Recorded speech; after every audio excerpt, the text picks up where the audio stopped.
Apa itu e-commerce? Apa itu e-commerce? Baiklah, seperti yang kita ketahui pada umumnya, e-commerce itu adalah jual beli dalam era digital. Pengertian e-commerce, e-commerce merupakan electronic commerce, merupakan sebutan dari yang digunakan untuk penjual barang dan jasa melalui internet. Melalui e-commerce ini, pembeliannya tinggal mengetikkan apa yang sedang dicari atau yang diinginkan pada kolom pencarian, kemudian tertera barang, juga deskripsi apa yang kita butuhkan dalam barang tersebut. Dalam belanja online atau melalui e-commerce, konsumen biasanya berbelanja produk kecantikan, pakaian, barang elektronik, alat tulis menulis, dan kebutuhan lainnya, ataupun juga termasuk dalam perabotan rumah tangga. Semuanya ada pada perdagangan era digital sekarang.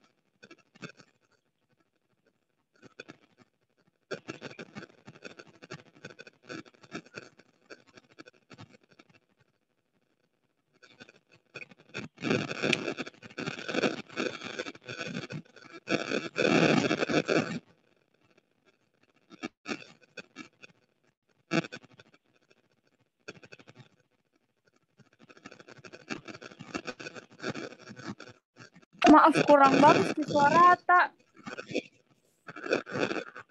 Tunggu. Kresek-kresek, Ki. Dilanjut, Syarif, dilanjut.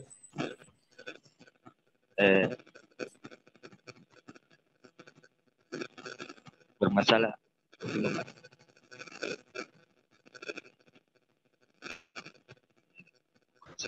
Tidak jelas suara. Tunggu. Ya. Mungkin headsetnya Syarif yang bunyi. Hah? Mungkin headsetmu yang bunyi. Earphone-mu. Nggak resi, Syarif. Bagaimana, jelas? Iya. Jelas. Ya. Mohon maaf sebelumnya, ini pas saya matikan kamera karena agak bermasalah juga jaringan, Pak. Ya. Pengaruh e-commerce, alasan yang mendasari seseorang menyukai bahkan ketagihan belanja online, yaitu adanya gratis ongkos kirim, banyaknya potongan harga atau diskon, dan sistem cashback yang ditawarkan. Syarat dan strategi e-commerce. Yang pertama itu memanfaatkan teknologi, di mana kita harus memanfaatkan teknologi yang sekarang lagi berkembang guna untuk mempermudah, memperlancar perdagangan jual beli dalam era digital. Kemudian menggunakan sosial media. Kemudian mengapa kita harus memperhatikan penggunaan sosial media untuk memperlancar perdagangan via digital ini? Bagaimana yang kita ketahui, dalam media sosial juga kita bisa mempasarkan atau mempamerkan atau mempromosikan barang dagangan kita dengan mudah. Dengan kemudian adanya juga sistem mobile friendly, di mana dalam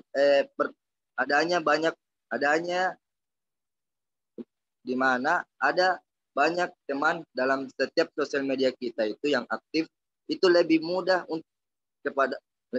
orang lain melihat barang-barang yang kita promosikan dengan menggunakan aplikasi, baik itu Twitter, Instagram, Facebook, ataupun YouTube. Orang dengan mudah mengetahui barang-barang dan kualitas yang kita jual, baik itu jasa maupun barang yang kita jual. Dan dalam sistem penjualan juga kita membutuhkan inovasi. Kenapa di sini kita menceritakan tentang inovasi? Karena kita harus berkembang, harus menjual barang-barang yang di luar dari yang lain. Seperti halnya sekarang banyak yang menjual minuman. Nah, di situ kita ambil pelajaran. Mengapa sekarang penjualan minuman itu via online sangat meningkat pesat? Karena banyak inovasi yang kini saling bersaing di kalangan minuman. Jadi di situ kita harus juga berinovasi dalam menjual barang ataupun jasa, sehingga orang-orang akan tertarik dengan barang-barang atau jasa kita, sehingga kita bisa mendapatkan keuntungan. Dampak positif dari e-commerce yaitu jual beli digital, yaitu kita dapat berbelanja dan bertransaksi dengan cara mudah, juga praktis dan tanpa harus menguras tenaga dan waktu. Dampak positifnya itu kita tidak perlu lagi bermodal besar untuk membuat lapak, membuat toko lagi, membangun sedemikian rupa untuk membuka usaha. Sekarang itu dampak positifnya sangat bagus, karena kita bisa membuat usaha di rumah saja. Kita bisa meracik, membeli barang dengan murah, kemudian kita jual kembali dengan harga yang sedikit tinggi, sehingga kita dapat menghasilkan usaha sendiri. Nah, itulah dampak positifnya dari e-commerce, perdagangan dalam era digital. Tetapi adapun dampak negatif dari e-commerce atau penjualan dalam era digital, yaitu di mana barang-barang yang dijual itu kebanyakan dari pedagang-pedagang atau oknum-oknum pedagang itu memamerkan atau mempromosikan barang-barangnya itu tidak sesuai dengan gambar, tidak sesuai dengan yang di video, sehingga orang-orang akan kecewa dengan penjualan hasil online-nya. Dampaknya itu dapat merugikan pedagang-pedagang online yang lainnya, sehingga orang-orang sedikit trauma. Berbelanja di online itu kurang percaya saya, karena pernah beli barang di online itu tidak sesuai kualitasnya sama yang di video sama yang di fotonya. Nah, itu pemikiran orang-orang yang di luar. Itulah dampak negatif dari e-commerce. Hukum yang mengatur e-commerce terkait bisnis online, Undang-Undang Perdagangan terdapat pada pasal 65, mengatur mengenai data atau informasi yang tersedia yang disediakan bisnis online. Dasar hukum e-commerce di Indonesia adalah Undang-Undang Nomor 19 Tahun 2016 tentang perubahan atas Undang-Undang Nomor 11 Tahun 2016 tentang informasi dan transaksi elektronik. Adapun jenis-jenis dari e-commerce yaitu dropshipping, afiliasi bebas bayar, pay per click, dan online shop. Nah, mungkin itu yang sempat saya, dan juga ada saat ini high yield investment program. Ya, mungkin sekian dari paparan materi dari saya, Pak. Saya lempar kepada Pak dosen. Sekian. Assalamualaikum warahmatullahi wabarakatuh. Waalaikumsalam warahmatullahi wabarakatuh. Ya, saya kira cukup pemaparan materi dari Saudara Muhammad Syahrir tentang e-commerce ini. Ya, tadi diawali dengan penyampaian apa pengertian daripada e-commerce, kemudian juga sudah dijelaskan kepada kita mengenai apa-apa saja hal positif yang bisa diperoleh dengan adanya e-commerce dan juga hal-hal negatif yang mungkin muncul di dalam e-commerce ini. Baik, adik sekalian, saya kira hal yang perlu saya pertanyakan itu tidak terkait dengan teknis, bagaimana teknis pelaksanaan daripada e-commerce ini.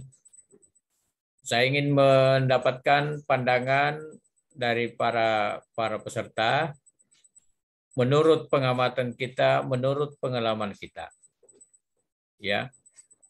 Apakah menurut saudara e-commerce ini adalah sesuatu yang bermanfaat atau sesuatu yang justru beresiko buat kita sebagai konsumen? Ya, silakan berikan pandangan kita. Tentu pandangan kita nanti akan berbeda-beda. Ada pandangan yang sependapat, ada pandangan yang berbeda-beda. Jadi yang saya minta, silakan saudara sampaikan. Menurut saudara, apakah e-commerce ini adalah sesuatu yang bermanfaat buat konsumen atau justru merupakan sesuatu yang beresiko terhadap konsumen? Kalau ada pendapatnya, silakan sampaikan argumentasi-argumentasi. Yang melakukan raise hand, saya lihat Novalia. Silakan Novalia. Yang lain bisa juga melakukan raise hand. Nanti saya akan sebutkan urutan-urutan. Silakan Novalia menyampaikan. Terima kasih Pak. Bagi saya ini bermanfaat Pak. Kalau resikonya itu tergantung dari kita memilih toko yang akan kita beli barangnya. Karena kan setiap pilihan kita terdapat resiko masing-masing. Jadi untuk sebagai konsumen kita juga bisa harus pilih-pilih dalam memilih tempat belanja yang bagus dalam e-commerce Pak. Seperti kalau di shop. Ya.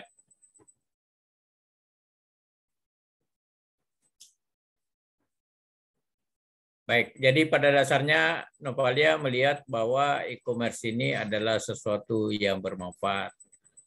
Adapun mengenai resikonya, ya tergantung daripada kita masing-masing. Ya, saya kira kurang lebih itu inti yang disampaikan oleh Novalia. Silakan urutan berikutnya, Nur Fajri ya. Terima kasih Pak. Jadi menurut saya e-commerce ini sangat bermanfaat bagi orang-orang. Kenapa? Tunggu Pak. Ya, silakan. Kenapa? Karena e-commerce itu sangat memudahkan masyarakat atau orang-orang yang lain untuk bertransaksi online. Seperti contohnya saya Pak. Saya bekerja sebagai sales promotion girl, di mana saya memiliki target untuk penjualan online. Jadi menurut saya kalau dengan adanya e-commerce ini, perusahaan dapat meningkatkan layanan dengan melakukan interaksi yang lebih personal, sehingga kita dapat memberikan informasi kepada customer tidak hanya kalaupun tidak bisa ketemu langsung, itu bisa lewat chat begitu Pak. Nah, kalau dengan adanya e-commerce ini juga kita bisa melayani customer tanpa batas waktu. Jadi kapan saja 24 jam bisa. Kayak gitu, Pak. Terus e-commerce ini juga banyak menyediakan rata-rata harga yang kompetitif. Nah, terus menyediakan juga biasanya informasi-informasi yang lebih lengkap dan jelas, sehingga itu memudahkan orang lain untuk mengetahui secara detail produk-produk apa saja yang dijualkan. Terus biasanya juga e-commerce ini lebih banyak menyediakan kayak program-program kayak promo-promo begitu Pak. Yeah. Kalau e-commerce, karena kan kalau biasanya beli langsung ke toko, produk-produk itu jarang yang ada promonya, biasanya online baru ada kayak gitu Pak. Terima kasih. Ya, terima kasih. Bagus sekali pandangan yang disampaikan oleh Nur Fajriak. Apalagi ini sesuai dengan pengalaman ya, sedang dikerjakan. Saya kira ini akan sangat bermanfaat buat kita sebagai bahan diskusi. Berikut saya persilakan, apakah masih bergabung Sintika? Oke, kelihatannya sedang keluar. Eko. Ya, baik. Setelah Eko, Priscilia ya. Silakan Eko. Ya, terima kasih. seperti kita ketahui, bisnis online ini sangat banyak manfaat dan keuntungannya ya. Yang seperti yang sudah dijelaskan oleh Saudara Syahrir, itu mempermudah transaksi, menghemat modal, dan tidak butuh membangun toko lagi. Dan saya rasa bisnis online ini juga bisa membantu meningkatkan perekonomian di masyarakat karena bisa mencakup semua kalangan masyarakat dan bisa memasarkan apapun produknya dimanapun dan kapanpun. Namun yang masih menjadi permasalahan itu seperti penipuan-penipuan, seperti contohnya kita memesan barang apa yang kita pesan dan yang datang itu beda. Mungkin menurut saya itu masih kurang terrealisasinya undang-undang yang telah berlaku, sehingga masih banyak oknum-oknum yang masih nakal untuk melakukan tindak penipuan seperti itu. Jadi yang masih perlu diperbaiki dari segi itunya sih Pak, dari segi hukumnya, agar masyarakat juga tidak ada lagi keraguan untuk membeli di marketplace online. Mungkin seperti itu Pak. Baik, terima kasih Eko Prasetyo atas pandangannya. Kita berikan semua dulu kesempatan untuk menyampaikan pandangan, nanti setelah itu kita diskusikan ya. Berikut Priscilia Maya Putri, silakan. Setelah ini Mai Cynthia ya. Oke, setelah itu. Terima kasih Pak atas kesempatannya. Di sini menurut saya e-commerce itu sangat bermanfaat di masa sekarang. Ya, lanjut. Di masa sekarang karena apapun yang kita mau beli dari sosial media itu kita bisa memesan lewat aplikasi seperti Shopee, Tokopedia, dan lain-lain. Karena mereka sudah menyediakan wadah, jadi kita lebih memudahkan untuk memesan barang. Tapi kita juga harus pintar-pintarnya memilih barang. Ada biasa kalau dari aplikasi itu rating-ratingnya. Kita harus bisa memilih barang lewat ratingnya, kita lihat. Jadi kita mungkin tidak dapat kena tipu. Jadi kita lihat juga yang sudah beli, ada yang mengirim bukti barang. Kalau bagi saya bermanfaat Pak. Tapi yang tidak ininya di bagian-bagian penduduk yang di daerah-daerah Pak. Karena contohnya mereka tidak punya WiFi, jadi mungkin mereka kurang update tentang e-commerce. Jadi kalau menurut saya, kembali itu e-commerce itu sangat bermanfaat Pak di masa sekarang. Terima kasih. Baik, terima kasih Priscilia. Berikutnya kita dengarkan bagaimana komentar Mai Cynthia. Setelah ini Marcel. Ya, terima kasih Pak atas kesempatannya. Kalau saya sih menurutku memang ini e-commerce sangat bermanfaat bagi semua orang karena sangat memudahkan Ki dalam berbelanja online. Kayak saya contohnya Pak juga karena suka Kak belanja online. Jadi kayak misalnya tuh belanja online Pak, kayak antara di toko sama barang online itu dia biasa beda harganya. Biasa kalau kita mau beli baju biasa di tempat di toko yang satu lebih mahal, tapi kalau di produk online itu dia lebih murah Pak, padahal kualitas barang itu dia sama. Jadi kayak lebih memudahkan Ki dalam mencari sesuatu. Kalau menurut saya sih Pak, dari sudut ini pandang sangat konsumen membantu ya. buat kita. Dari sudut pandang konsumen ya. Oke, betul Pak. Baik. Ya, karena kita juga suka sering kena racun online Pak. Oh, ada namanya racun online ya. Ya betul sekali Pak. Iya. Oke, baik. Terima kasih Mai Cynthia atas pendapatnya. Silakan Marcel, Daniel, dan setelah ini Rinaldi ya. Baik Pak, terima kasih atas kesempatannya Pak yang telah diberikan. Kalau saya itu Pak, menurut saya itu sangat bermanfaat bagi konsumen Pak, disebabkan konsumen dapat berbelanja dari rumah atau kantornya saja, dan bisa juga mendapatkan berbagai promo-promo besar dan gratis ongkir. Tapi kita juga harus berhati-hati dalam memilih toko tersebut, Pak. Kita harus melihat apabila kita berbelanja di Shopee, kita lihat rating-ratingnya, apakah toko tersebut rendah ratingnya dan banyak protes dari konsumennya. Itu saja Pak yang ingin saya sampaikan. Baik, terima kasih Terima kasih Pak Marcel atas pandangannya. Ya Pak. Saya persilakan Saudara Rinaldi, setelah ini Nur Irawati. Ya, Assalamualaikum warahmatullahi wabarakatuh. Terima kasih Pak atas kesempatannya. Di Waalaikumsalam. sini saya hanya sedikit memberi pandangan. Ya, kalau pertanyaannya apakah dengan eksistensi daripada e-commerce ini memberikan manfaat? Ya, kalau bagi saya itu relatif Pak ya. Kenapa saya mengatakan relatif? Kalau kita berbicara masa kini mungkin efektif ya. Dengan adanya e-commerce ini itu membantu para konsumen untuk berbelanja di situs belanja online tanpa harus ke tokonya.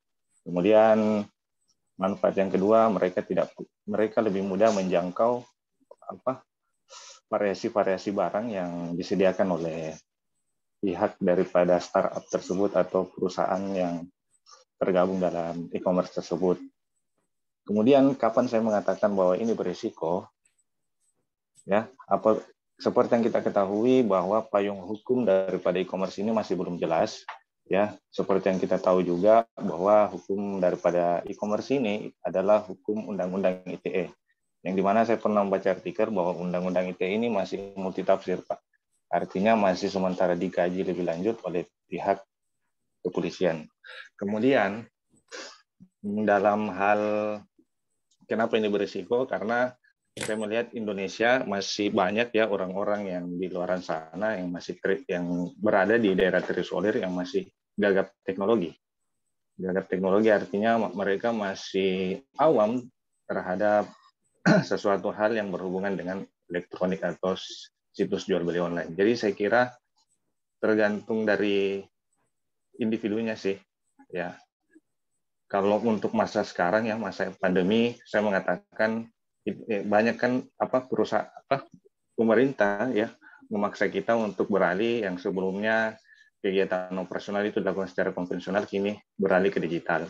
Nah itu saya katakan efektif. Kapan saya mengatakan berisiko? Kalau misalnya kita melakukan jual beli online itu dengan cara serampangan, artinya tidak memilah-milih ya toko-toko online yang sudah terkenal. Saya kira seperti itu Pak, kalau menurut saya. Terima kasih. Baik, terima kasih Rinaldi atas pandangannya. Berikut saya persilakan Nur Irawati dan setelahnya ada Devi. Silakan Nur Irawati.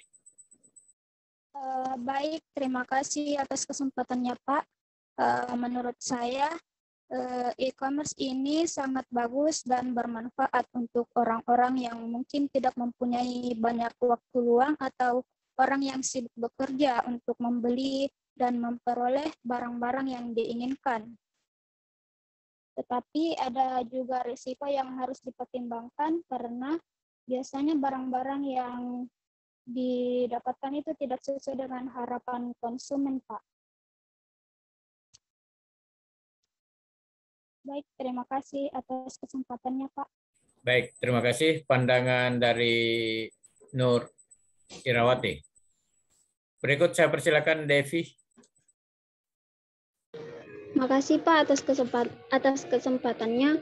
Kalau menurut saya sangat bermanfaat karena e-commerce mempermudah para konsumen untuk membeli barang yang diinginkan, apalagi di masa sekarang ini.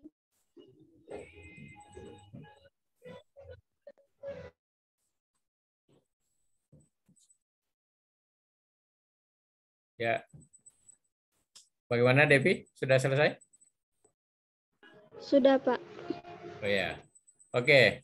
Baik, adik sekalian, sepertinya dari 8 atau 9 orang yang menyampaikan pandangan secara umum, bahkan hampir semua menyatakan bahwa e-commerce ini adalah sesuatu yang bermanfaat dan sangat dibutuhkan di dalam era sekarang ini. Dan saya kira memang kita tidak bisa pungkiri bahwa keberadaan e-commerce yang tentu berbasis teknologi informasi IT ya, itu sangat memberikan kemudahan-kemudahan kepada para konsumen maupun kepada produsen ya, itu mereka dengan mudah bisa menawarkan barangnya, begitu juga pembeli konsumen dengan mudah juga bisa mendapatkan informasi mengenai produk-produk, bahkan dengan hadirnya juga perusahaan-perusahaan delivery itu semakin mempermudah adanya transaksi atau adanya perdagangan elektronik ini. Tetapi saya kira satu hal yang juga tidak bisa kita kesampingkan adalah mengenai dampak-dampak negatif ya, dari banyaknya juga hal-hal yang melakukan kejahatan-kejahatan melalui e-commerce ini. Saya akan kembali meminta pandangan saudara-saudara sekalian, apakah dengan adanya e-commerce ini, maka segala risiko yang terjadi di balik adanya transaksi elektronik itu, apakah kita hanya menyerahkan saja masing-masing kepada konsumennya untuk melindungi dirinya sendiri, atau menurut saudara apakah kita abaikan saja risiko yang akan muncul karena melihat terlalu banyaknya manfaat yang ada di dalam e-commerce ini? Silakan menyampaikan pendapat. Saya lihat Supriyadi ini melakukan raise hand. Silakan, mungkin ada pendapat yang mau disampaikan. Supriyadi.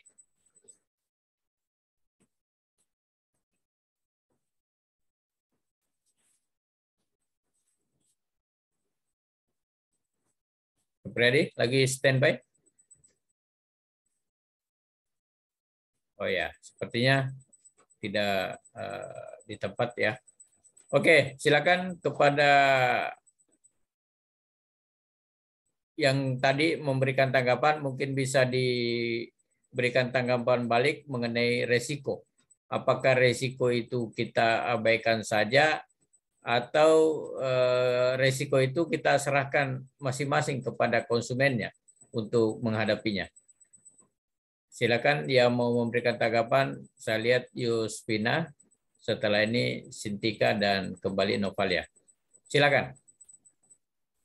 Yuspina. Terima kasih Pak atas kesaksian. Terima kasih pertanyaannya. Kalau menurut saya, kerugian itu harus dilaporkan kepada yang berkaitan langsung, Pak. Misalnya kita pesan barang ini di Tokopedia, di Shopee, atau di online shop lainnya. Misalnya barangnya tidak sesuai dengan pesanan atau bagaimana, itu harus dilaporkan ke dia, Pak. Bukan ke konsumennya. Karena konsumen itu memesan terlebih dahulu harus juga teliti. Jadi kalau misalnya ada kesalahan atau kerugian, itu harus dilaporkan kepada pihak yang mempunyai online shop, Pak. Menurut saya seperti itu. Ya. Apa namanya? Apakah kita melakukan komplain langsung kepada perusahaannya, atau kita melakukan kepada pihak yang berwajib? Kalau saya pribadi ke perusahaannya, Pak. Karena saya pernah juga pesan barang di Shopee, kemudian tidak sesuai dengan pesanan saya komplain, Pak. Tapi di online shopnya itu, bukan di pihak berwajib. Ya. Bagaimana reaksinya? Apakah ada tanggapan dari perusahaannya? Tanggapannya ditanggapi baik sih, Pak, dan ditukar itu sesuai dengan disuruh kasih kembali sesuai dengan pesan yang saya pesan. Oke, baik. Nanti mungkin ada punya pengalaman yang berbeda ya. Ini adalah pengalamannya Yuspina, bahwa komplain disampaikan saja kepada perusahaan di mana kita memesan produk tersebut. Terima kasih Yuspina. Berikut Saya persilakan Sintika. Bersiap-siap Salsa ya. Baik Pak, terima kasih atas kesempatan yang diberikan kepada saya. Menurut saya Pak, tidak bisa disalahkan salah satunya Pak, karena sebagai konsumen sebelum kita memesan sesuatu, sebelum kita memesan barang, terlebih dahulu kita harus melihat rating tersebut, rating dari toko tersebut, apakah barang yang disediakan itu betul-betul sesuai. Tapi ada juga beberapa sebagian dari online shop itu tidak menyediakan barang sesuai dengan yang digambar. Jadi menurut saya Pak, mungkin kedua-duanya, jika salah satunya, jika barang yang kita pesan tidak sesuai, mungkin kita bisa komplain langsung ke perusahaannya Pak. Dan kalaupun memang ternyata dari perusahaan itu menanggapi baik, tapi ternyata barang yang kita pesan dan memang betul-betul dari perusahaan memang itu ya barangnya, tapi kita merasa itu bukan barang pesanan kita, berarti kesalahan bukan sebenarnya dari produsen juga Pak sebenarnya, karena sebagai konsumen yang baik itu kita juga harus memilih barang sebelum kita memesan. Begitu Pak tanggapan saya. Terima kasih. Baik, terima kasih pandangan yang disampaikan oleh Sintika ya. Berikutnya saya persilakan Salsa, setelah ini Novalia ya. Iya Pak, makasih Pak atas kesempatannya Pak.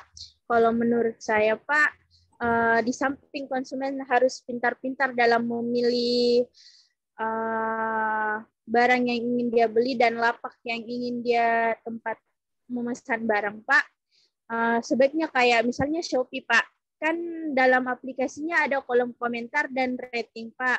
Jadi misalnya itu barangnya Pak sudah banyak rating buruknya, mungkin bisa dari pihak perusahaannya itu Pak di blacklist saja toko-toko yang merugikan konsumen Pak, begitu Pak menurut saya. Jadi sebaiknya perusahaannya juga Pak harus selektif memasukkan lapak yang bisa masuk di e-commerce-nya Pak. Ya. Terima kasih Pak. Baik, terima kasih pendapat dari Salsa Rehana. Berikutnya Nur Fajriah, silakan. Novalia dulu tahu Pak tadi. Oh iya, Novalia, maaf. Silakan Novalia. Setelah ini Nur Fajriah ya. Itu tadi, nah, kita sebagai konsumen juga tidak bisa mengesampingkan segala resiko yang harus kita terima. Karena kan sebelum kita beli juga harus dibaca ini Pak, ulasan produknya. Sesuai ini review-reviewnya.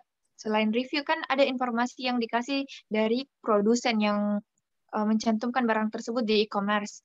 Nah, kita itu harus baca juga apa bahan yang dipakai, sesuai tidak sama apa yang kita cari.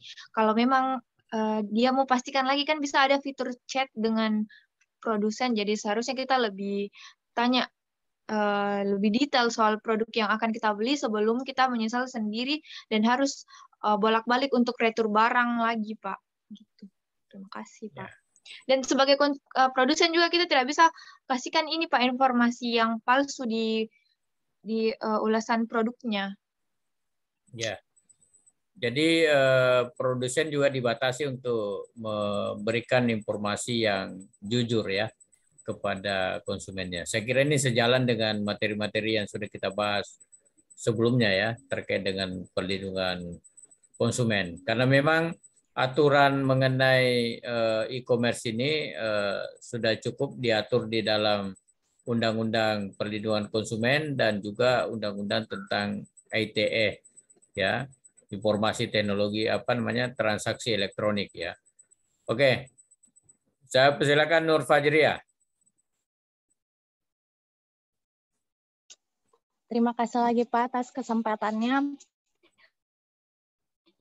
Menurut saya resiko itu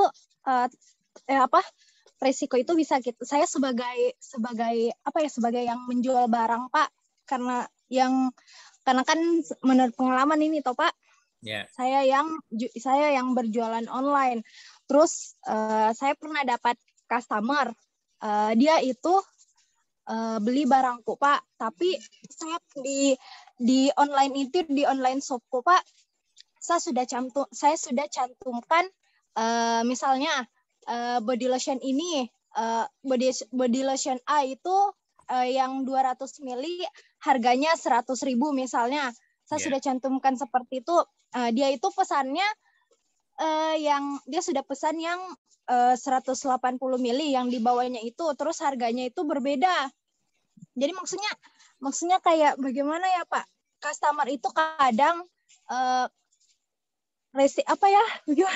Bagaimana Pak? Dia bingung Kak, jelaskan dari mana? Ya, bagaimana ke customernya? Apakah ada juga customer yang agak apa ya? Atau ambil contoh yang lebih gampang mau Pak. Biasanya di online Shopee toh Pak. Nah, ini di online shop itu dia sudah cantumkan harganya kan biasanya itu di online shop harganya 30.000. 30.000 itu untuk pakaian untuk kain 1 meter. Terus ini customernya pesan mie 1 meter. Pesan yang 1 meter. Terus harganya kan itu berapa tadi yang kusebutkan itu harganya? 30.000 misalnya. Ya, 30.000. Nah, terus ini customernya pikir dulu Pak, bingung Kak. Ya, contoh konsumen yang agak rumit lah begitu dia punya keinginan. Atau ya jangan bingung itu deh Pak. Bingung Kak, jelaskan bagaimana caranya. Nah, kalau misalnya di transaksi online itu ada banyak resiko-resiko yang bisa kita dapat, seperti yang pertama dari resiko finansial, yaitu kemungkinan kerugian keuangan. Bagaimana kalau setelah saya transfer, contohnya kayak bagaimana kalau setelah saya transfer barangnya tidak dikirim. Nah, itu termasuk adalah resiko finansial yang didapatkan oleh customer. Nah, yang kedua adalah risiko sosial, yaitu kemungkinan kerugian yang berhubungan dengan pengaruh nilai-nilai sosial maupun pandangan dari teman atau keluarga. Contohnya seperti bagaimana kalau saya dianggap tidak bergaul kalau belanja online, kayak ikut-ikutan begitu, Pak. Nah, yaitu yang ketiga dari resiko waktu, yaitu kemungkinan merasa rugi waktu karena proses pembelian online. Seperti contohnya, bagaimana kalau barang yang sudah Kak beli butuh yang saya butuhkan terlambat sampai di tempat, kayak terlambat diantar begitu Pak. Yeah. Nah, yang keempat itu ada risiko kinerja, yaitu kemungkinan produk atau layanan tidak sesuai dengan yang diharapkan. Seperti yang teman-teman tadi sudah sampaikan, yang punya pengalaman kalau transaksi online kadang tidak sesuai dengan apa yang digambar, apa yang datang. Contohnya kalau bagaimana kalau produk ternyata tidak sesuai dengan gambar yang di situs web. Nah, yang kelima itu ada risiko fisik, yaitu kemungkinan kerugian secara fisik. Contohnya seperti bagaimana kalau proses pembelian online ini membuat saya lelah karena prosesnya yang ribet. Yeah. Kayak ribet begitu, Pak. Harus ini dulu, harus itu dulu. Ya, kalau ada retur misalnya ya. Iya Pak. Kayak gitu, itu kan kayak ribet Pak. Terus ada lagi resiko dari resiko psikologis, yaitu kemungkinan merasa tidak nyaman secara psikologis. Contoh misalnya merasa tidak nyaman karena tidak ada ketemu langsungnya begitu Pak. Tidak bertemu langsung sama penjual. Ya. Betul. Nah, yang berikutnya ada risiko privasi, yaitu kemungkinan kerugian karena penyalahgunaan informasi personal oleh toko online. Biasanya kayak kayak apa itu contohnya? Kayak penyalahgunaan informasi personal begitu, Pak? Ya. Ya. Ini tadi terus data-data ya, penyalahgunaan data-data. Iya, Pak. Itu data-data, Pak, data-data palsu. Ya. Dan masih banyak lagi resiko-resiko yang lainnya. Dan ini yang menyebabkan biasanya ada terus isu. Kayak misalnya kayak susah percaya sama transaksi online begitu, Pak. Ya. Ada masih kedua ya. Terus bagaimana, nah kita sebagai penjual itu, bagaimana supaya kita bisa membangun kepercayaannya customer kepada kita sebagai penjual online. Nah, yang pertama itu kita sebagai penjual harus memberikan informasi yang lengkap dan akurat tentang bagaimana cara pembeliannya, bagaimana cara transaksinya, dan pengirimannya, garansi dan kebijakan retur. Kayak begitu, Pak. Terus berikutnya, menjamin keamanan data personal pembeli tidak akan disalahgunakan. Nah, berikutnya itu mencantumkan alamat dan kontak yang jelas, nomor telepon maupun form kontak yang diletakkan pada tempat yang mudah ditemukan dan familiar bagi pembeli sehingga memberi kesan toko welcome untuk dihubungi. Jadi kalau misalnya kita punya toko online itu harus dicantumkan di mana alamatnya kita, apa emailnya kita, nomor teleponnya kita. Nah, berikutnya itu ada fast response, menunjukkan keseriusan dengan menjawab dengan cepat apabila ada kontak atau pertanyaan dari pengunjung web. Nah, ini salah satunya yang membuat kenyamanan kepada customer, fast response. Karena banyak customer itu yang biasanya malas membeli di toko ini karena lambat slow respon ini penjualnya. Jadi itu yang biasa bikin customer tidak nyaman berbelanja di situ. Ya. Ya. Nah, ini pentingnya lagi testimoni dari customer seperti yang banyak di Shopee, seperti tadi yang dijelaskan oleh Salsa Rehana, di mana dia menyebutkan sebagai pembeli kita harus lihat review dari komentar-komentar penjual, komentar-komentar dari toko online itu. Seperti itu, Pak. Terima kasih. Ya, baik. Terima kasih banyak pandangan-pandangan yang disampaikan oleh Nur Fajriyat. Saya tadi menghitung-hitung resiko. Saya mendengar sampai ada 7 resiko ya. Resiko fisik, resiko... Iya, Pak. Ada banyak resiko, Pak. Nah, apakah ini berarti bahwa kalau kita melakukan e-commerce itu lebih banyak resiko dari manfaat?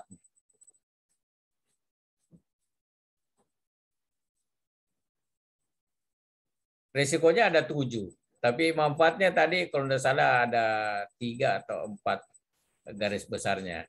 Oke, saya berikan kesempatan kepada yang lain dulu untuk menyampaikan komentarnya.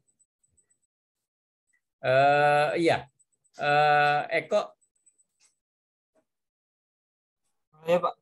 Ya, setelah ini Sri Rosalia ya. Ya, silakan Eko. Saya akan menambahkan sedikit mungkin untuk bisa sedikit menanggulangi resiko-resiko yang telah disebutkan tadi. Ya.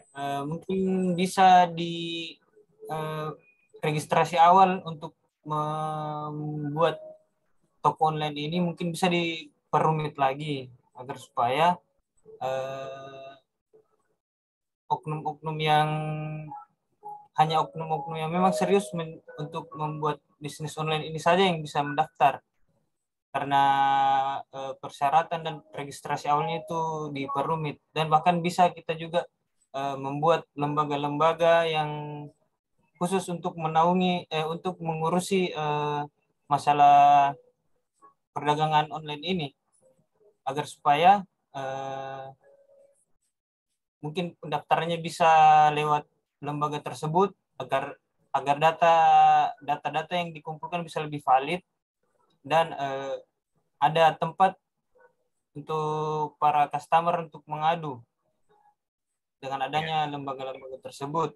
Dan untuk para customer yang masih bisa kita bilang gagap teknologi, mungkin bisa disosialisasikan secara menyeluruh dan diedukasi bagaimana cara kerja dan sistem dalam e-commerce ini. Terima kasih, Pak. Baik, terima kasih Eko. Saya kira ada sesuatu usulan yang baru ini, bahwa agar bisa menyaring para pemain, ya katakanlah penjual di dalam e-commerce ini hanya diisi oleh yang benar-benar serius, maka dipersulit persyaratan-persyaratannya, prosedur-prosedurnya sehingga tidak semua orang bisa masuk sebagai pelaku di dalam e-commerce ini. Bahkan juga diusulkan perlunya ada lembaga yang melakukan pengawasan dan lembaga yang bisa melakukan proses-proses pendaftaran seperti yang diusulkan oleh Eko Prasetyo ya. Saya kira ini nanti akan bisa menjadi bahan diskusi. Kalau masih punya waktu, saya akan lempar untuk meminta komentar peserta. Saya selanjutnya memberikan kesempatan ke maaf, Supriyadi kelihatannya sudah aktif ya. Sebentar, Supriyadi dulu, baru Sri Rosalia.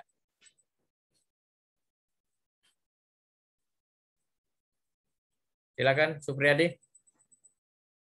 Ya, makasih Pak atas. Di sini saya mau Pak, masalah dampak negatif e-commerce Pak, di mana masih banyak terjadi penipuan. Bahkan di e-commerce besar pun seperti Tokopedia dan Shopee, Pak. Mungkin dikarenakan pihak e-commerce belum 100% menyortir para penjual secara baik. Contohnya, Pak, kemarin saya ingin beli seperti Mystery Box, Pak, dengan rating bagus. Tetapi tidak sesuai dengan yang saya inginkan karena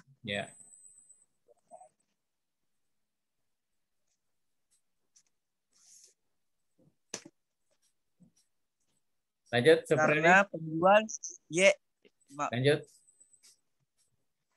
Karena penjual bisa saja merekayasa ratingnya, Pak. Ya itu tadi makanya saya sampaikan bahwa ya namanya rating, ya namanya testimoni itu kan pada dasarnya bisa dimanipulasi, bisa direkayasa, bisa dimanipulasi. Saya sendiri terkadang juga curiga terhadap beberapa produk-produk yang biasa muncul misalnya di Facebook, kemudian kita masuk di dalam testimoninya macam-macam, pokoknya testimoninya luar biasa lah. Saya malah terkadang melihat berlebihan ya, mungkin ada unsur rekayasa di dalamnya, itu bisa saya terjadi ya. Meskipun demikian juga masih ada juga kemungkinan adanya pelaku-pelaku e-commerce ini yang telah melakukan secara jujur dan bertanggung jawab ya. Oke, Supriyadi sudah? Menurut masih ada tambahan Pak sedikit. Ya, silakan.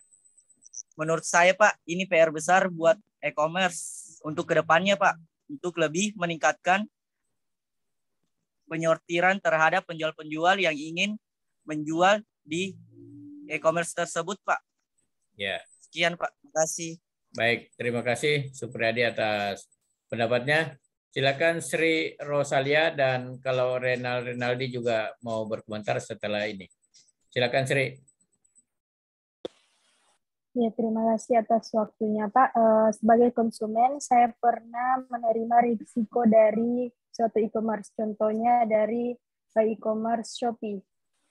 Saya pernah memesan barang tapi tidak sesuai dengan jumlah yang saya pesan. Dengan adanya risiko ini, saya langsung melaporkannya kepada pihak yang bersangkutan, contohnya kepada toko Shopee tersebut. Dan pihak tokonya langsung mengembalikan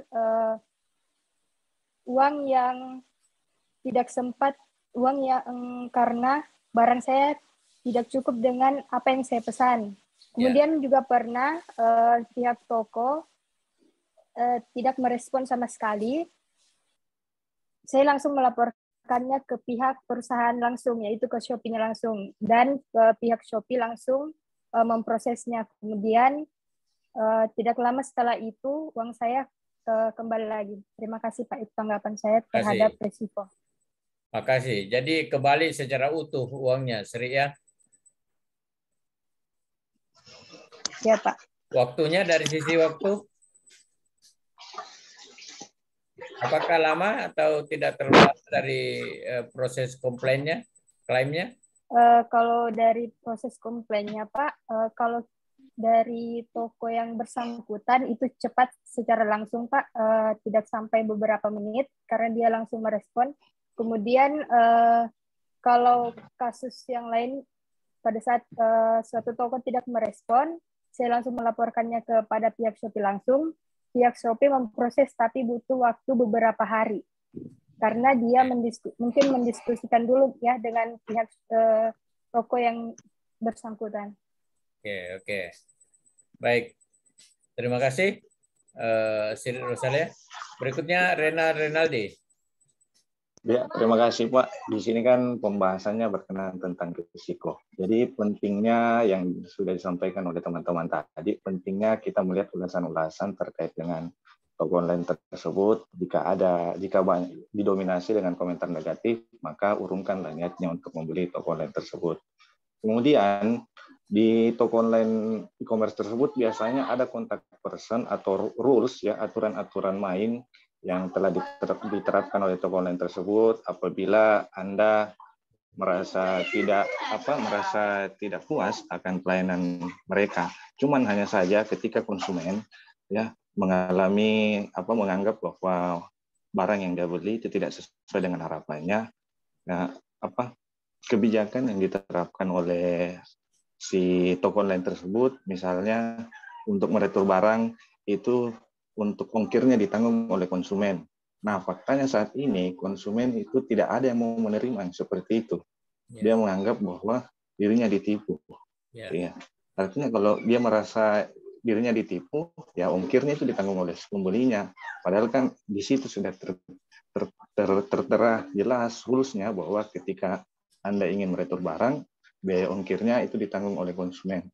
Jadi saya kira dalam hal ini untuk minimalisir risiko, ya tentunya ada kesadaran dari masing-masing kedua belah pihak ini terkait dengan kelebihan dan kelemahan daripada e-commerce. Terima kasih.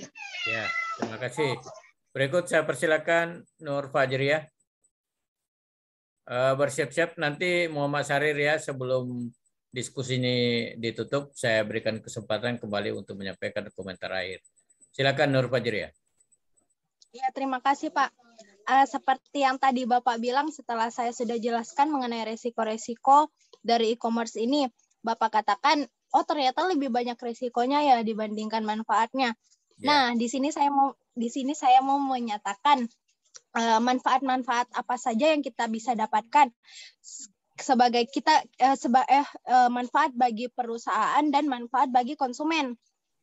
Nah, manfaat bagi perusahaan itu yang pertama ada jangkauan global. Setelah itu penambahan jam buka. Nah, di sini jam bukanya seperti kita bisa melayani konsumen itu 24 jam. Kalau kita kerjakan biasanya kita melayani konsumen cuma 8 jam. 8 jam kerja normal. Jam tertentu kerja. Iya, Pak. Nah, setelah itu ada pengurangan biaya operasional. Jadi kita tidak membutuhkan pembuatan toko yang offline begitu, Pak. Nah, ada inovasi model bisnis, kecepatan time to market. Ada biaya komunikasi atau koordinasi lebih rendah, efisien pengadaan, meningkatkan hubungan dengan konsumen, dan informasi yang up to date. Dan tidak harus membayar pajak. Kita tidak harus membayar pajak kalau misalnya kita membangun e-commerce, toh Pak? Begitu kan? Ya, nah manfaat bagi konsumen itu di mana saja dan kapan saja. Jadi biar dimanapun dan kapanpun kita bisa saja membeli online, gitu Pak. Nah, lebih banyak pilihan produk dan jasa, harga lebih murah dan pengiriman atau penyampaian segera. Jadi lebih cepat untuk mendapatkan suatu produk. Nah, ketersediaan informasi yang lebih lengkap. Setelah itu kesempatan berpartisipasi, ada juga wahana komunikasi elektronik dan juga tidak dikenai pajak penjualan. Pajak penjualan dari penjual maupun pembeli. Jadi penjual dan pembeli itu tidak mendapatkan pajak apapun, tidak harus bayar pajak apapun. Ya, terima kasih, Pak. Beda kalau kita beli langsung biasa ada pajaknya ya. Biasanya itu Pak, kalau misalnya kita nongkrong di kafe toh Pak, kita beli ada pajak PPN-nya. Tambah 10%. Itu Pak. Ya, itu maksud saya Pak. Oh iya. Kalau begitu. Ya kan. Kalau begitu bisa jadi juga ini modus untuk lari dari tanggung jawab pajak ya. Oke.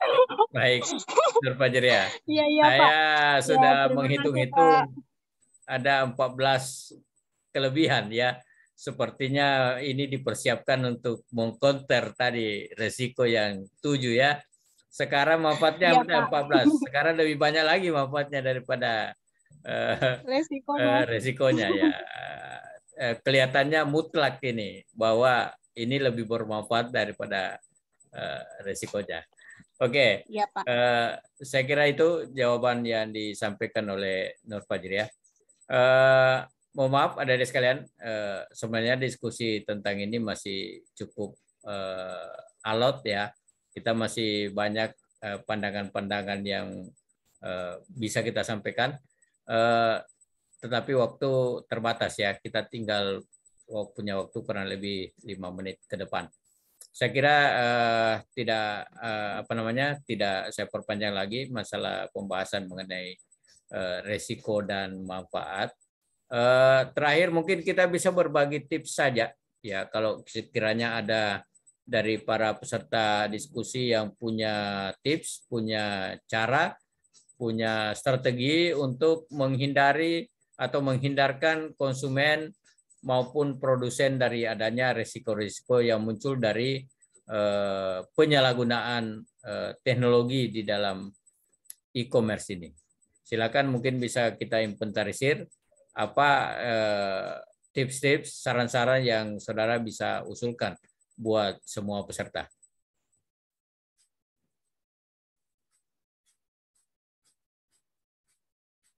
Ada yang mau menyampaikan tips atau saran supaya para konsumen ini terhindar dari adanya dampak atau perilaku penyalahgunaan di dalam e-commerce? Saya Pak. Untuk saya Pak, ini Pak, nggak usah cepat percaya sama reviewnya orang. Kalau memang dia mau buktikan tuh Pak, dia bisa chat pribadi produsennya yang jual barang tersebut atau tokonya. Kan bisa minta video tentang barang tersebut Pak. Kalau memang dia ini ragu tentang reviewnya. Gitu sih Pak. Ya, jangan sampai ada review yang direkayasa ya. Iya Pak, soalnya nanti kan temannya yang dia minta untuk komen untuk review produk tersebut. Karena kan banyak orang relasinya nanti disalahgunakan teman-temannya Pak. Oke, baik. Makasih tipsnya Novalia. Yuspina, silakan. Kalau tips dari saya itu, kalau untuk konsumen dan produsen itu Pak, yang namanya e-commerce atau yang lebih dikenal dengan bisnis online itu harus berhati-hati terlebih dahulu Pak. Baik konsumen maupun produsen itu harus berhati-hati dan teliti dalam menjual barang atau membeli barang itu. Untuk mengurangi kebanyakan risiko itu kita harus berhati-hati dan teliti Pak. Misalnya produsen yang menjual barang juga jangan terlalu kayak mentang-mentang dia yang menjual, dia jual yang menurutnya oh bagus ini dilihat, padahal kainnya tipis lah atau kainnya mudah robek dan lain sebagainya. Begitupun dengan konsumen, jangan lihat barangnya oh barangnya cantik ini begini-begini, akhirnya dia langsung check out saja, dia tidak perhatikan dulu, tidak teliti baik-baik, tidak dipilih baik-baik dulu yang sesuai dengan apa yang dia lihat, begitu Pak. Jadi menurut saya itu untuk mengurangi risiko yang banyak-banyak begitu atau kekurangannya, kita harus berhati-hati dan teliti Pak, karena yang namanya bisnis online itu pasti ada risikonya baik bagi konsumen maupun produsen Pak. Menurut saya seperti itu. Ya, baik, terima kasih Yuspina. Terakhir Nur Fajria. Setelah ini Muhammad Syahrir. Terima kasih Pak. Ya, nah, silakan. Untuk teman-teman yang lain, kalau misalnya kalian mau beli online itu, yang pertama harus diperhatikan yaitu pilihlah e-commerce yang terpercaya. Jadi kalau misalnya punya e-commerce A, harus memiliki e-commerce yang lainnya supaya bisa dibandingkan begitu, supaya bisa jadi acuan yang mana benar-benar e-commerce yang bagus, yang mana tidak. Nah, yang kedua itu perhatikan verifikasi e-commerce-nya. Apakah e-commerce itu sudah terverifikasi atau belum? Misalnya ada centang birunya, itu sudah terverifikasi. Kayak gitu. Terus yang ketiga, periksa rating. yang seperti yang teman-teman lain yang tadi sudah dikatakan. Jadi kalau misalnya punya rating yang positif, itu sudah bisa dikatakan bahwa e-commerce tersebut punya reputasi yang baik. Nah, yang keempat itu baca ulasan atau deskripsi barang atau produk. Nah, yang kelima itu pilihlah cara membayar yang aman. Jadi kalau misalnya transaksi online itu ada bagusnya mending kalau bisa COD mau. Nggak usah transfer. Takutnya kalau misalnya kalian transfer, itu uangnya sudah masuk ke sana, tapi barangnya nggak dikirim-kirim. Ya. Ya, seperti itu, Pak. Terima kasih. Baik, terima kasih pandangannya Nur Fajriah ya. Oke, saya kira waktu diskusi kita akan segera berakhir. Kecuali kalau kita sepakat menambah.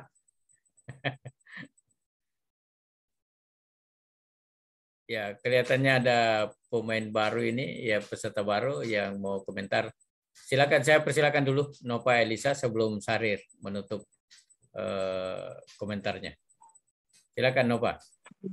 Terima kasih atas kesempatan. Tips belanja online agar aman yaitu dengan cari tahu reputasi penjual, cek ulasan produk. Yang ketiga itu apakah harganya masuk akal. Yang keempat, baca deskripsi produk. Yang kelima, cermati syarat dan ketentuan. Dan yang keenam, hindari transfer langsung. Dan yang ketujuh, simpan bukti pembayaran. Dan yang kedelapan, pastikan keamanan perangkat. Dan yang kesembilan, cek paket dan hilangkan jejak data. Terima kasih, Pak. Oke, baik. Terima kasih banyak atas tips yang diberikan oleh Nova. Insya Allah saya kira ini akan bermanfaat buat kita semua. Akhirnya saya persilakan kepada Muhammad Sarir untuk menyampaikan komentar akhir dari diskusi kita pada hari ini. Silakan. Ya, baiklah. Nampaknya diskusi pada malam hari ini berlangsung dengan begitu banyak pendapat dari teman-teman. Ini sangat bermanfaat bagi kita semua guna untuk menambah wawasan kita terhadap apa itu e-commerce. Jadi kita sudah mengetahui sejauh ini yang mana itu dampak positifnya dari e-commerce dan apa-apa saja dari dampak positifnya. Nah, jadi adapun beberapa dari dampak positif yang saya tangkap dari teman-teman itu lebih condong kepada all stop ya, dari penjualan barang. Jadi dari e-commerce ini sangat bermanfaat bagi kalangan masyarakat pada masa saat ini, karena seperti yang kita ketahui pada saat ini kita keluar rumah saja itu memiliki batasan-batasan. Kita tidak bisa bergerombol, kita jam kerja saja dibatasi, sehingga batasan dari pergerakan kita di luar rumah itu begitu sangat terbatas. Jadi dalam usaha e-commerce ini sangat membantu masyarakat pada saat ini, karena kita mampu mendapatkan penghasilan tanpa harus mengeluarkan biaya yang besar, tanpa harus mengeluarkan bahan-bahan bangunan untuk membangun ruko, toko, sehingga kita bisa menghasilkan pendapatan yang bisalah dipakai untuk menjalankan hidup pada situasi saat ini. Karena jujur mungkin pada saat ini toko-toko maupun usaha-usaha atau UKM di luar sana masih banyak yang masih sangat beradaptasi dalam situasi saat ini. Mungkin ada yang sudah gulung tikar, ada yang sudah bangkrut karena dampak dari dampak dari COVID-19. Jadi positifnya dari e-commerce ini sangat bermanfaat bagi masyarakat. Yang pengangguran, contohnya pengangguran dapat pekerjaan lewat Gojek ataukah via online, kayak kurir-kurir. Itu semua berkaitan dengan perkembangan zaman, perkembangan digital. Kemudian dampak positifnya juga itu perdagangan dalam dunia digital atau e-commerce itu semakin meluas. Yang tadinya cuma lingkupnya itu sekitaran toko saja, sekitaran daerah, ini kemarin semakin meluas. Ya bahkan bisa ke luar negeri, dikirim. Itu sangat mempermudah bagi pengusaha-pengusaha dalam jual barang tersebut. Adapun dampak negatif dari e-commerce itu, mungkin terjadinya penipuan itu terjadi sangat banyak ya. Mungkin ada teman-teman sebagian yang terkena dampak dari negatifnya itu e-commerce. Mungkin dia pernah ditipu karena barang tidak sesuai dengan apa yang dipromosikan. Terlebih itu jatuh pada kosmetik. Di sini pernah kejadian kosmetik itu bahan bakunya itu ternyata ada bahan yang tidak sesuai dengan kosmetik, dan itu berbahaya bagi kulit manusia. Dan itu sempat viral pada awal-awal all stop itu, yang ketika pada saat itu masih yang tren itu Tokopedia. Itu banyak kosmetik di situ penjualnya, oknum-oknumnya itu menggunakan berbagai bahan kimia menjual kosmetiknya itu, tetapi berbahaya bagi konsumen. Itulah dampak dari negatif. Kita tidak mengetahui bahan-bahan baku apa yang dicampurkan dalam kosmetik itu. Apakah itu mengandung bahan yang aman untuk kecantikan, apakah malah berdampak buruk kepada kita. Itu mungkin. Dan juga tips-tips untuk bisa mengurangi kerugian kita dalam membeli all stock itu, ya seperti yang dikatakan teman-teman tadi, jangan langsung mentransfer barang yang ingin kita beli. Upayakan kita pakai sistem COD. Itu bisa mengurangi dampak negatif dari barang yang akan kita terima, karena ketika kita COD, mulai pengirimannya itu dijaga baik-baik sampai ke tangan kita. Apabila kita mentransfernya, itu perasaan kita mungkin, lamanya ini datang, asli jini kah? Itu akan ada perasaan was-was, apa kita ditipu. Untung-untung kalau biayanya itu kecil, tapi bagaimana dengan biayanya itu besar, mulai dari barangnya yang harga tinggi, ongkos kirimnya yang mungkin relatif tinggi, ya itu mungkin berdampak negatif kepada kita. Itu dampak negatifnya. Jadi tipsnya itu upayakan pakai sistem COD dan periksa semua review-review dari pembeli dari toko. Apabila barangnya itu tidak sesuai, maka laporkan langsung kepada pihak yang bersangkutan. Contohnya kepada perusahaan Shopee. Mungkin itu dari saya. Adapun kelengkapannya maupun kurangnya mohon dimaafkan. Mungkin teman-teman dalam hal ini kita sama-sama belajar. Ya, assalamualaikum warahmatullahi wabarakatuh. Waalaikumsalam warahmatullahi wabarakatuh. Baik, terima kasih Muhammad Sarir yang telah menyampaikan pemaparan materi dan juga diskusi berlangsung dengan baik. Mari kita tepuk tangan lagi buat Muhammad Sarir ya, atas apa yang sudah disampaikan kepada kita. Dan ada sekalian bahwa diskusi kita malam hari ini adalah diskusi penutup maupun juga sebagai kuliah penutup ya, karena minggu depan kita akan bertemu di dalam kesempatan ujian final. Sebelum saya akhiri perkuliahan kita, saya perlu menyampaikan beberapa catatan-catatan dari apa yang berkembang di dalam diskusi tadi. Yang pertama, bahwa adanya e-commerce ini adalah sesuatu yang tidak bisa lagi kita hindari.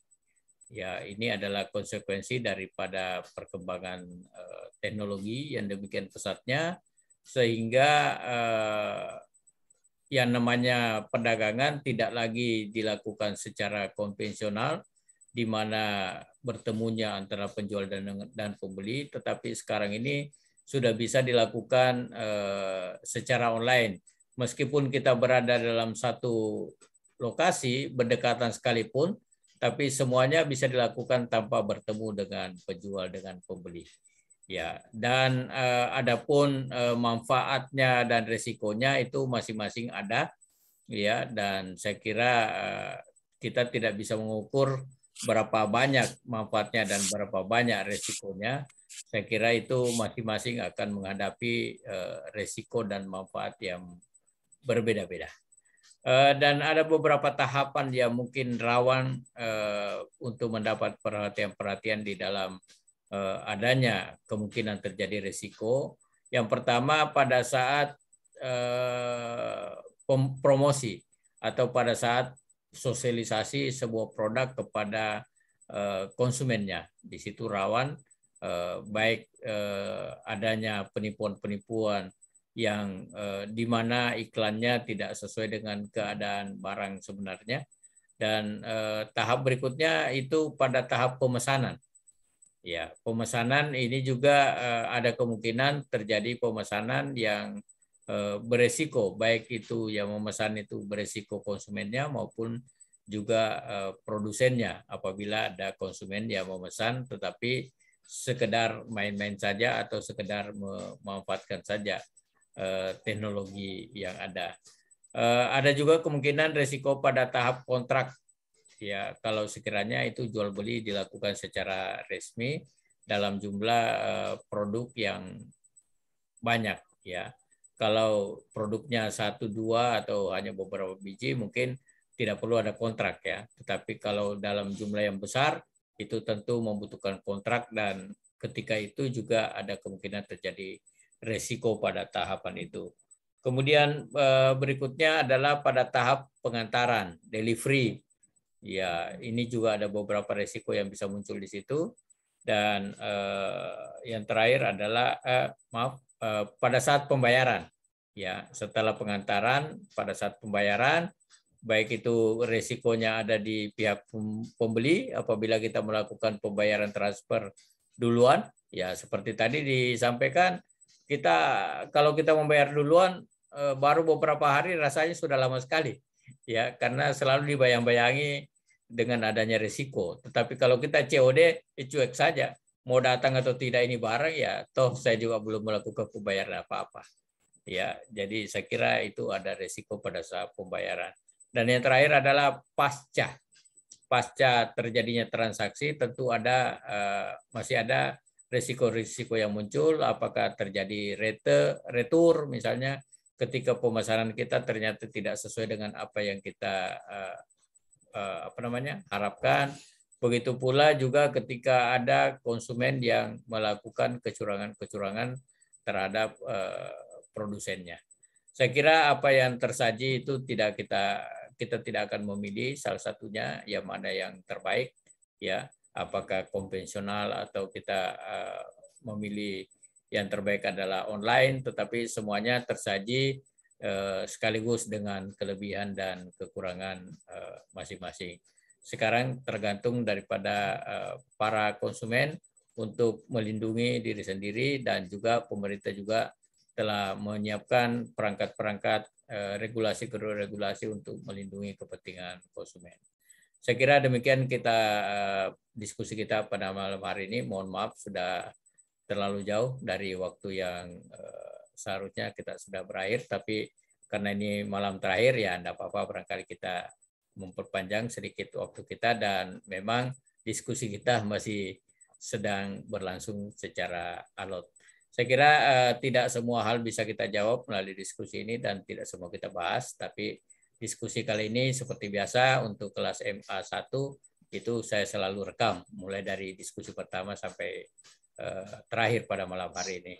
Dan insya Allah sebentar saya akan share kembali kepada grup supaya kita bisa belajar terhadap hal-hal apa yang kita bahas di dalam diskusi ini.